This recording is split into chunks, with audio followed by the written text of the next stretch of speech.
मुंबईकरांसाठी एक आनंदाची बातमी समोर येते।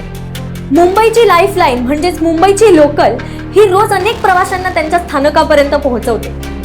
पण ही लोकल उशिराने धावणं ही मुंबईकरांसाठी काही नवीन बाब नाही। कधीतरी सिग्नल फेलियरमुळे तर कधीतरी ओव्हरहेड वायर ट्रिपिंग म्हणजेच OHE मधल्या बिघाडामुळे रोजच ही लोकल रखडलेली असते। पण आता पश्चिम रेल्वेने मुंबईकरांच्या या समस्येवरती तोडगा काढायचा प्रयत्न केला।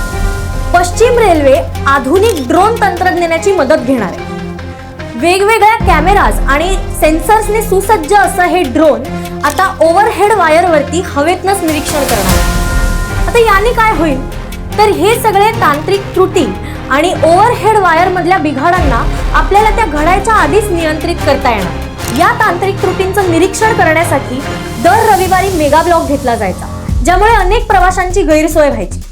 पण आता या आधुनिक ड्रोन तंत्रज्ञानामुळे या मेगा ब्लॉकची संख्या सुद्धा कमी होणार आहे आणि आवश्यकता सुद्धा कमी होणार आहे। तसंच आता पावसाळ्याचे वेध सगळ्यांना लागले आणि पावसाळ्यात मुंबई लोकल रखडणं हा मुंबईकरांसाठी एक खूप मोठा प्रॉब्लेम आहे। पण या आधुनिक ड्रोन तंत्रज्ञानामुळे या समस्येवरती सुद्धा नियंत्रण मिळवता येणार आहे। म्हणजेच काय तर या ड्रोन तंत्रज्ञानामुळे मुंबईकरांचा प्रवास आणखीन सुखकर होणार आहे। ओव्हरहेड वायर ट्रिपिंगचं प्रमाण कमी होणार आहे आणि मेगा ब्लॉकची आवश्यकता सुद्धा कमी होण्याची शक्यता आहे।